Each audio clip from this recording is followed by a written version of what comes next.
arrest or detention case, if you go to trial and you're found guilty, it's habitual. You're looking at 25 to life. We can set it for trial. I'm not playing games and I'm not going to accept the disrespect. Good morning. Are you Victor Charles Campbell Jr.? Yeah. And Mr. Parker, will your client waive the formal reading of the indictment in each case? Well, you are. And it looks like we are going in 21-36426 and 22-39050, correct? There's also a dismissal in 3059. All right, Mr. Campbell. In cause number 21-36426, you're charged with a third-degree felony offense of evading arrest or detention with the use of a vehicle, and that's from... Right away, the judge lays out the nightmare scenario. If he goes to trial and loses, he could face 25 years to life. That's the kind of pressure that changes the entire courtroom mood instantly. November 28th of 2020. The indictment further alleges that you were previously convicted of assault family violence, a third-degree felony, December 5th of 2014. And how do you plead to that charge? Okay. So to the charge, let's start with just evading arrest or detention with the use of a vehicle from November 28th of 2020. How do you plead to that charge? Guilty or not guilty? It's guilty or not guilty. Either you did it or you didn't do it. I thought that's what the plea was. There's a plea agreement means in my court, you either enter a plea of guilty or not guilty. Guilty. Okay. Mr. Campbell, I understand that you're already doing time for a murder and that you don't really care about what's going on today. I'm saying I plead no content because he never even went over the indictment with me. Yeah. I find that hard to believe. So here's the thing. Actually, be honest, I just only been here for like about 30 days. So I got like 3 weeks or 30 days and about 2 weeks of being here. He was pitch one here. Yeah. So, the nature of the crime, no cause number, and the magistrate, as far as the indictment, I never received one. And due to the fact of the nature of the charge of being from 2018, you have 5 years or 4 years to indict me to actually send that indictment. This judge is done playing games. She's basically telling him either take this plea deal seriously or risk spending the rest of your life in prison. Sir, the allegation... That's why I'm pleading no contest. I'm not going to allow... I find guilty. It's fine. Here's the thing. I don't have to accept any plea agreement. Yes, ma'am. Okay?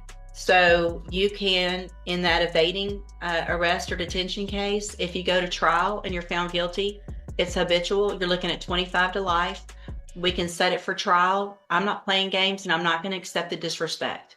If you want me to follow this agreement and go along with the plea agreement and you can go on, do your time and be done with it, then we can get that done. But you're not going to show disrespect while we're doing it to me. Do you understand? Yes. So if you want to go forward, we'll go forward. If not, we'll set it for trial. Mr. Smith will get ready very quickly and we'll get your case tried within a month. And it'll be habitual 25 to life. What do you want to do? It's 18 years. No, the plea agreement. If you go to trial, listen to me. If you go to trial and you're found guilty and your prior convictions, stop talking over me. If you go to trial and you're found guilty and those prior felony convictions are true, then you're looking at habitual 25 to life. Today, there's an agreement for something different. I'm glad to accept that if that's what you want to do. But you're going to either accept responsibility and plead guilty or plead not guilty. That's your choices. So let's go back then in cause number 21-36426. You're charged with a third-degree felony offense of evading arrest or detention with the use of a vehicle from November 28th of 2020. How do you plead to that charge? Guilty or not guilty? That's what I'm saying. You saying assault family violence. The evading arrest is I Listen. plead guilty. It's evading arrest or detention with the use... I'm saying... I'm looking at your indictment. He's saying you got indicted for... I got that. For evading. In 2014, you were Hold convicted on. of something Mr. else. Okay. You've probably already tried. Let me take care of it this way. Place that in front of your client, please. Now, that is cause number 21-36426.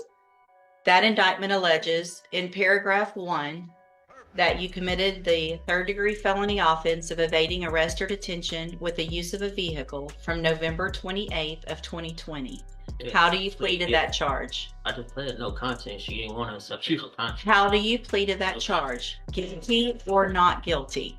We're not going backwards, okay? I already told you you're not going to plead no contest. You can feel the tension exploding here. The defendant keeps trying to argue legal technicalities, but the judge keeps shutting it down fast. At this point, the courtroom is turning into a power struggle. You plead guilty or not guilty. So if I'm telling you no contest, what is that? It's nothing, and it's nothing. You're not allowed. I can take a plea of no contest, or I cannot take a plea of no contest. That is up to the court. You're not legally entitled to plead no contest if there's a plea bargain. I'm telling you, if you want me to accept the plea agreement, you're going to plead guilty or not guilty. I've already told you that. I'm not going to tell you again. If I have to tell you again, guilty or not guilty. I'm saying. Period. I'm about to set your case for trial. Saying that I'm not. That's basically saying that I'm. We're not going to argue the law. I'm not, or I'm guilty. We're not arguing that's the law. That's basically just saying that I state that. I'm not going to argue the law with you. Guilty. Just sign. Go ahead. That's guilty. Go ahead. That's what y'all want anyway. Listen, I'm cool, man. Just go ahead. Well, you're not. Guilty. You're really not being cool, and you're making me very frustrated. Ma'am, I respect your call. Just go ahead and give me. Nothing here. Plead guilty. There okay. You go. Oh, do you want to come sit up here and be the judge? That line changed the whole energy in the room. The judge clearly feels like her authority is being challenged. So you plead guilty to evading arrest or detention with the use of a vehicle. Okay. The next count, the next paragraph that you're looking at says that you were previously convicted of assault family violence December 5th of 2014. Is that true or not true that you have that conviction on your record? Okay. And that's not the same that's case okay. As far as Look, evading arrest, man. That's two different charges. So if you really want to be technical as far as being a habitual, that's called a repeated offender. But exactly, and that's listen. So, Mr. Campbell, that's wow. Thank you. Do you want to come sit up here and be the judge? You're so smart. I don't know. If you needed some help, ma'am, I wouldn't mind. I feel like I might because I'm not understanding. Mr. Campbell, you're getting a deal to go on count one only, which makes you a repeat. I get that you've been through this before and you understand what's going on, but you're making this more difficult. If you go to trial, you could be habitual. Today, if we take this great plea agreement, it's repeat. I understand that. I've been doing this for 30 years. Okay? So, did you enter your plea of guilty freely and voluntarily? Guilty. Did anybody force you to plead guilty today? No. Okay. So I have well, let's go to the next case then. In cause number, and here's that indictment. In cause number 22-39050, you're charged with and in this case, we're just going on count one. Count one only. So in this case, we're going on count one only. So it's just the offense of tampering with physical evidence, a second-degree felony from November 28th of 2020. And how do you plead to that charge? Guilty or not guilty? Pleading no contest, but guilty not. So are you pleading guilty to this charge? Yeah. Okay. And did anybody force you to plead guilty in cause number 22-39050? We just answered it. I know I have to ask you in each case. It's required by law. It's required by law that I ask you that in every case. Just pleaded guilty. Okay. And nobody forced you to do that, right?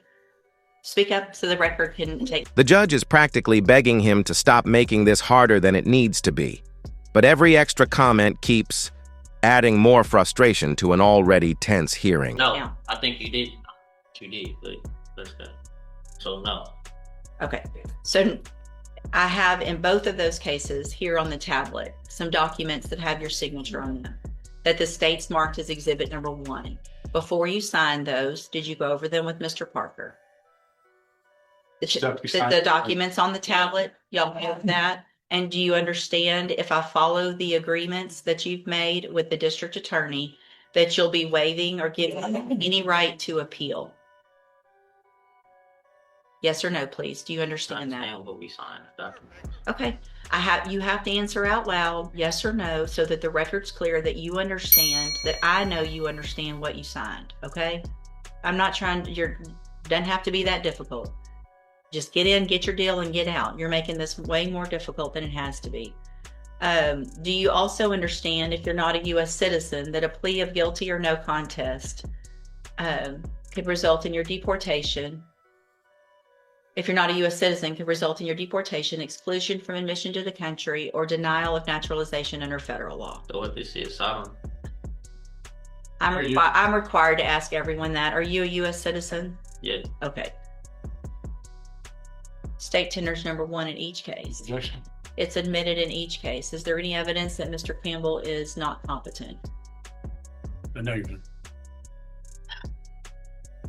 I just printed the wrong thing. She asked me about if there's any. And there it is, 18 years. Even after all the arguing, the plea deal still saved him from potentially spending life in prison. That warning at the beginning, it was very real. You weren't. I said, no, there's not. He's competent. I just printed the wrong stuff. Did I print both of the certifications? Thing on the back. Sure. Blank. Okay. All right, Mr. Campbell, I'm going to find in each of your cases that you, Mr. Campbell, pay attention to me for a second, please. Oh, fell, please. I ain't drinking. Mr. Campbell,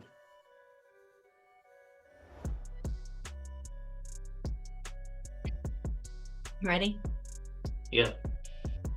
In cause number 2136426, I'm going to find that you entered your plea of guilty and true freely and voluntarily. Find that you're mentally competent and you understand the nature and the consequences of your plea.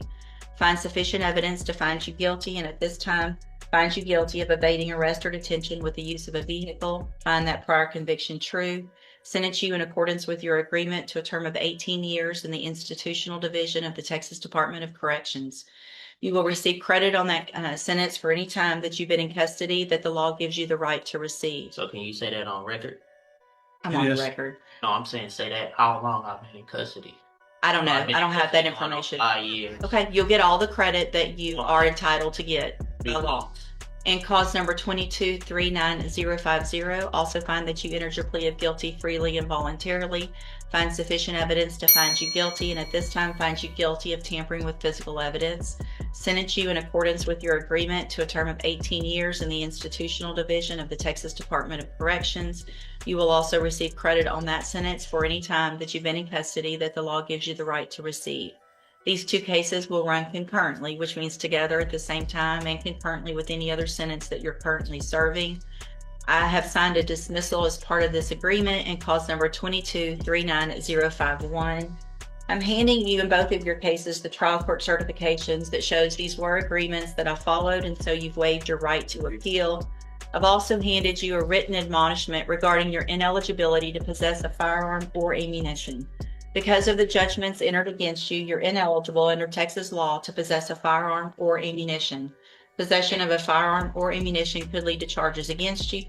Firearm is a legal term. You should read that written admonishment.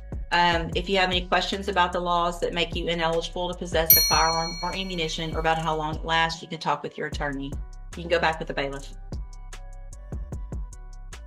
So do I get my papers for my time served? Go back with the bailiff. Is you gonna bring me my papers for my time They served? have it in the jail. No. Excuse me? No, they have it at the jail. No. I told you. You didn't tell me. Well, he wasn't that bad. I mean, this one might be difficult, and Judge, this one's really gonna push you over the edge difficult.